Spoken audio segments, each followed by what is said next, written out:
want is I want to keep it really light next to my darkest stripe, and that's where the horizon is. And I can put a few more. Yeah. So, and on these edges where it kind of dips down, so there's a lid there, so there'll be a little curve. I need to. Oh, that's the wrong colour. This was an N3. Oops, I should have had it here.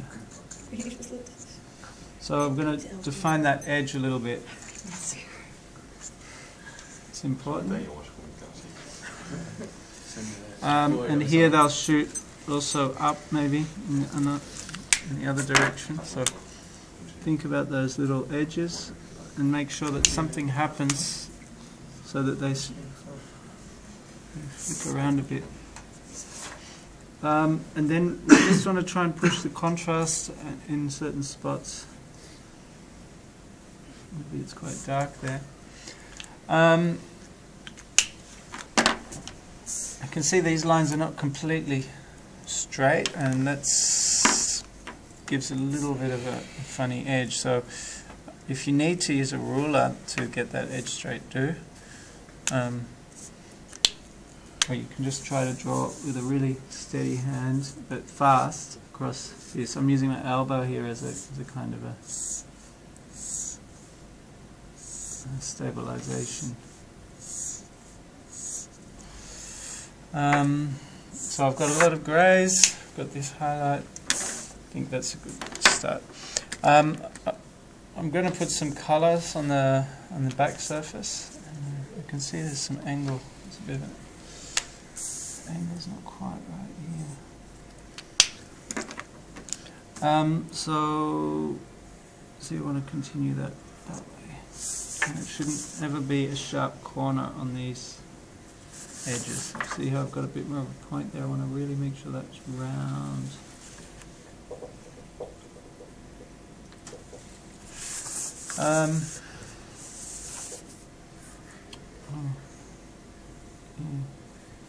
So I'm going to draw, I think the back of these can be quite dark. Maybe I'm going to use the dark grey, they'll be black. So I'll start with a N7. These can just be like semi-gloss black surface. So I'll just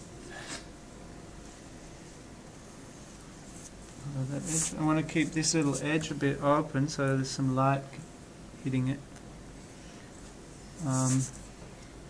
You know, when you're drawing, you want look for little opportunities to show light points and reflections. I know my highlight is here, so I'm going to keep that point open on this. But I'm going to say it's quite black, so that highlight is a bit smaller. And even though I'm drawing with an N7, which is not black, it looks quite black, and this gives me the opportunity to put some more shading in. I can also work with a white pencil on top of my colour.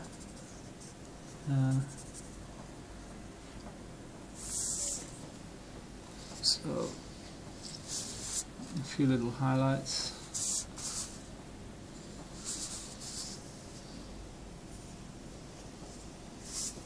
Like that.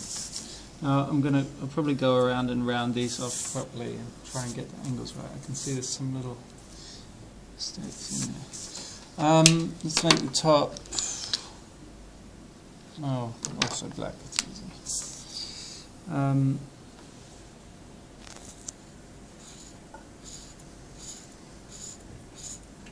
I won't colour the whole top in actually, I'll just suggest it a little bit. Finish it afterwards. So I'm going to just concentrate on the chrome bit for now.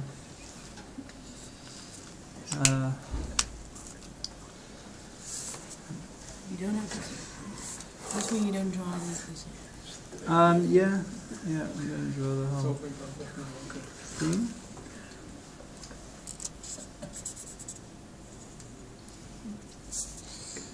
Okay, let's just so again, I want this highlight here. Zeker?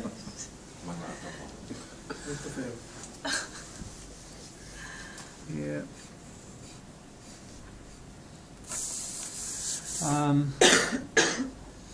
These edges need to be nice and smooth and round.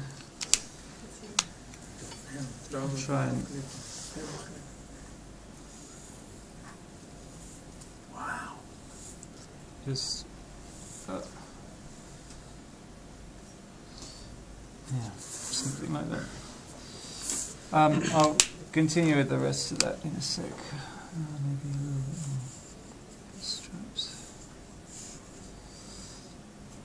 Just to get a feel for the thickness of it.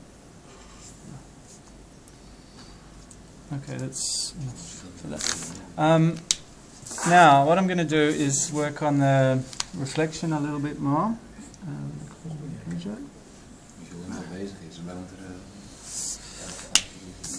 Yep, it's a bit of work. Okay, so we still need a few things. I'm going to put in a drop shadow. So if the light's coming from here, remember you've got basically these ellipses here fall over.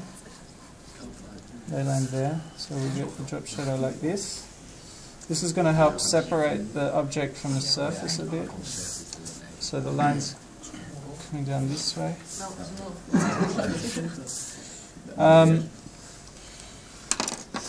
I'll take a mid-tone grey N3 and I'll just put a little bit of a shadow here. So I'm colouring that in.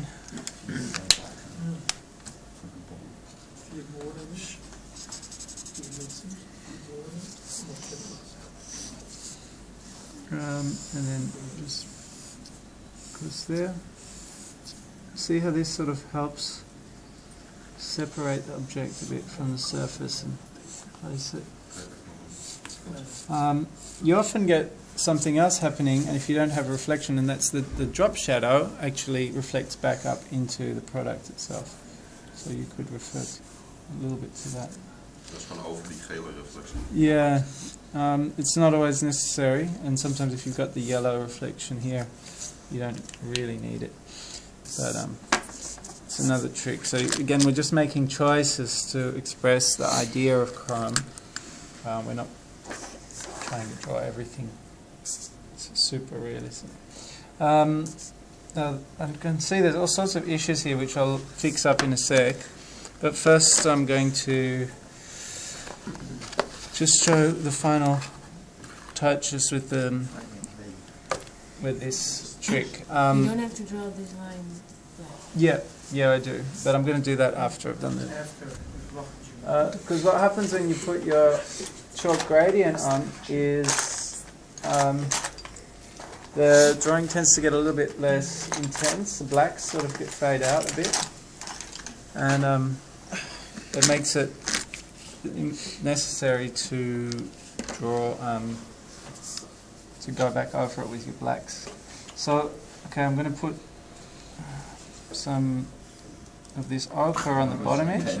Yeah. The skills, Come on. What am I doing? Just scratching it. It's not bad. This is nothing. So I'm taking this dark blue and putting a bit of chalk. I've got to watch out for those lumps. They're going to make lines. And I've got some paper. So what I'm going to do now is just put some. See what happens now? See that colour is changing the light. Yeah, the white tones are becoming yellow, and these are like this is like reflected light coming up into the product. But you always use yellow and yeah. I mean you can actually do it works okay with different. You don't do anything with this.